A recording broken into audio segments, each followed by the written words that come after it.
Okay guys, I have procrastinated just about as long as someone can procrastinate. I've needed to start these seeds for weeks and weeks, and I always think about it like when I'm laying in bed at night, you know, like the worst possible time that you could think of doing something. That's when I'm reminded that I need to start seeds. But better late than never. I also am planting these plants in a high tunnel, so I've got a little bit of advantage in extending my season a little longer. But this is the one that I'm sowing right now. I'm excited to try it. Obviously, I got this seed for free. But this is a winter lettuce. It says it's one of the most frost-resistant lettuces known. Superb for winter harvest. And this is my friend Amelia. She's here. She's going to help me start some seeds because I've got a lot to do. All the weird ones out, but there's not very many seeds in here, so just there's a little hole in each one of these blocks. So just put that. Yep, just put one seed in a hole. My goal, I was supposed to keep greens going all summer. That was my goal at the beginning of the year. Did I accomplish it? Absolutely not. I had greens till mid-June, and then after that there's been a famine. But I'm excited because fall and winter salads are the tastiest salads you will ever eat, because when the frost comes, the plants panic and they send all of their sugars into their bodies to store it, and then we get to eat it. And it's the sweetest possible greens that you can have all year is when it's cold out. So while I miss the boat on things like rutabagas and kale for the most part, unless I wanted baby kale, I missed the boat on having a mature item. Like kohlrabi was on the list, ain't gonna make it.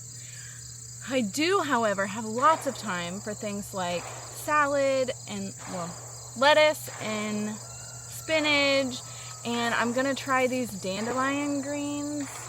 That's fun. This green called winter choy. There's plenty of things that you can grow with just a little bit of cover. Even if you only had a row cover, that's plenty for a lot of greens. But if you don't sow anything, you won't have anything. So it's worth trying, even if it doesn't work out. Because there's not just a whole lot of time for experiments. I mean, if you've been here very long, you know I like to try stuff. I'm sticking with the tried and the true. So if the back of the packet says very cold tolerant, because it does get very cold here, I'm confident that I can have these growing through December, but once we hit January and it goes into the negatives, I'm not sure what will survive. This will be my first year overwintering a lot of things in a tunnel, so I'm excited to see how that does. Also, if you hear gunshots in the background, there is a group of old men called the cowboys that dress up like old cowboys and shoot their little guns at our targets in the back one Sunday a month. So they're here doing that. I'm sticking to tried and true. There is a time and a place to experiment, and it's not when your day length is very short and it's cold temperatures. So I'm growing this tatsoi. Technically it's a bok choy, I guess, but it grows really low to the ground. Anything tall is going to get nipped by frost. So the shorter and squattier it is, in my experience, the better frost protection it has. And this says it's very cold tolerant, down to 15 degrees. So this might last all winter in a tunnel. Of course, iceberg lettuce. This is about the only time that I can successfully grow this kind of lettuce is in the winter time, or the very beginning of winter, late fall. A couple different varieties. This one's Christ Head. I'm also going to be sowing spinach today. I'm going to try this heirloom variety. For my market garden, I like to grow this variety from Johnny's called Space, because it's very uniform and I can predict it better, but since this is just for me, I'm gonna try another variety. In addition to what I'm seeding today, I'm gonna go to tunnel later and sow some. If you have never had hackeri turnips, they are delicious. They're these tiny, well, they can get big, but you harvest them about a golf ball size, and they're delicious. And I've grown them in the springtime when it was starting to get warm, so I can only imagine that they're going to be much better this fall and winter. And then, of course, we have plenty of time, no matter where you're at usually, unless you're in Montana and you're having weird winter weather in summertime. Plenty of time for radishes. They only take about 21 days. But what you have to keep in mind with the days to maturity on the back of your packet is that's for ideal growing conditions. So going into the fall, our light is getting less and less and less, and it's getting a little cooler, especially at nighttime. And so you have to add, I usually add 7 to 10 days just to be safe. So this packet says 22 days. I'm not going to expect a harvest for like 30 to 35 days on those radishes. But they're also frost tolerant, and so I'll have them into the winter. It's accidentally been like 3 days since I shot the first half of this video. So the second half is a few days later. But look at how majestic.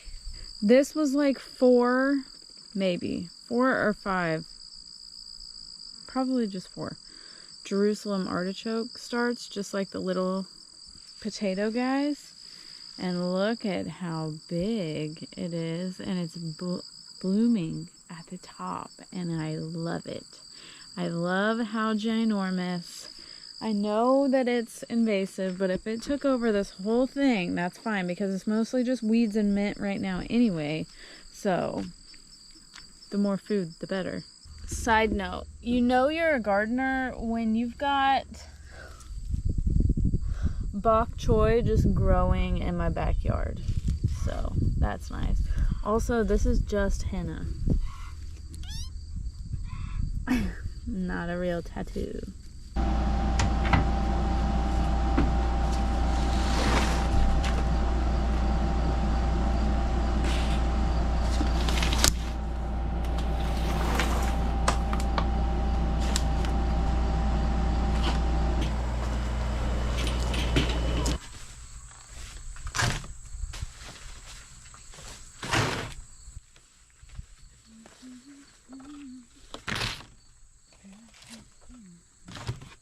These are all the trays that you saw me start in the first half of the video. I put them in my cold room because all of these, I am not used to having a little dog under my feet all the time. I'm trying not to step on you.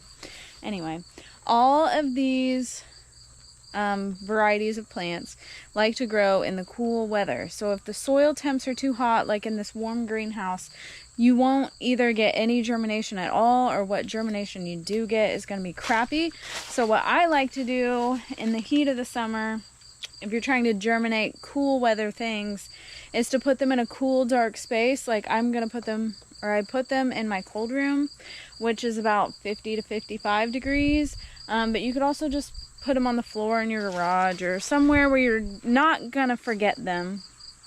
But somewhere where they could have that little cold shock that the seeds need to tell them to get ready to sprout. And then you can put them in a nice warm place. For me, it's my greenhouse, but if you had like grow lights in your house, that would also work. But they like a little cold period. It helps their germination. What's funny is there is a tomato jungle in here. So I had tomatoes growing in this tunnel last year, and this year I meant to use it as a seed house in the beginning and then turn it into growing space, and I just never got around to it. And look, I mean, this whole tunnel is just volunteer tomatoes, which is absolutely insane. But these are sungolds that volunteered, you guys. So that means it was saved seed, and even though this is a hybrid, and they're all coming back exactly the same. So, prompts me to ask the question, do I actually need to save or to buy my seeds for Sungold? Or can I just save them? I think I'm gonna just save them. They might be slightly smaller than they normally are. I mean, normally they're a little bit bigger than this. But the flavor is right. You guys, I've tried to shoot this video for days. It's once again later in the day. And sometimes it just be like that, you know? I'm tired. It's like after dinner time. But we're gonna go down and plant, possibly, if they're still alive, I might have killed them, to be honest with you. We're gonna go down and plant some cabbages, even though they're probably not gonna make cabbages, because I've been meaning to plant these for literally 5 weeks. 5 weeks, you guys. And it's fine.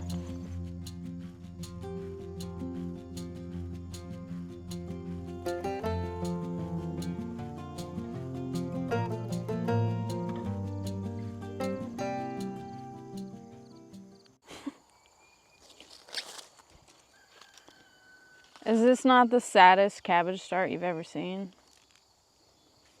Do I have any confidence that this is actually going to make cabbage? No. But am I willing to let it die on purpose? Also no. So I'm going to plant some anyway. I've got way more. I've got like 300 here, but there's no way that I need to plant 300. So I'm just going to see what I get done today, and it's just going to have to be good enough. Because you know what, guys? Sometimes that's just how life works. And a lot of times I need to take my own advice. I planted this sprouting broccoli 4 weeks ago, and look, we're starting to get little broccolis. I know. Now imagine how great those cabbages would look now if I would have planted it 4 weeks ago when I planted everything else. But sometimes life gets in the way.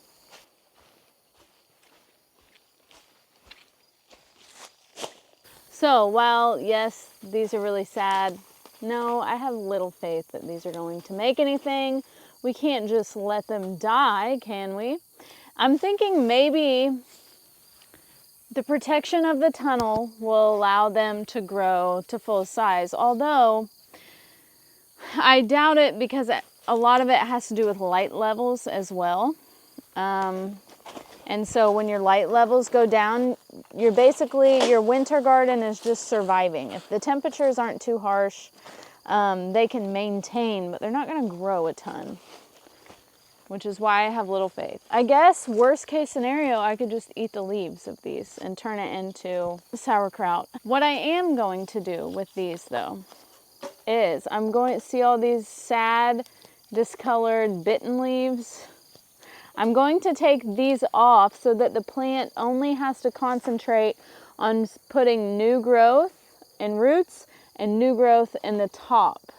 Because it will spend time trying to heal this leaf, and I don't need it to. I just need it to concentrate on getting a head on it. So I haven't been posting as much as I would like to, and I know that I try to do a lot of things, and I get disappointed when I can't do them all. But you'll just have to bear with me. We started homeschooling really in July. Just like 1 or 2 days just to get back in the swing of it. But now we're full time, and so I'm having a hard time devoting time to everything that I have committed to, is the words I'm trying to use now. I have overcommitted on my responsibilities. And so sometimes you just have to let something slide, you know? And it's been on here. I'm so sorry, you guys. But the good news is that I literally only have 2 more weeks of my CSA. By the time you see this, I'll probably only have 1 week left, which means I'll be able to spend more time with you guys, because one of my responsibilities will be done for the year. Hallelujah. But for now, my camera's running out of battery. I'm running out of light, and I'm going to finish planting this row, and I'll catch back up with you in a minute. I'm 33 cabbages richer. Whether they die or live, it's not up to me anymore. It's up to them. They're gonna have to decide if they want to grow or not. That's kind of how I've adopted my whole theory on the garden. Well, I've done what I can. If they want to grow, they can. If they don't, not my fault. Although, it actually is my fault because I procrastinated way too long.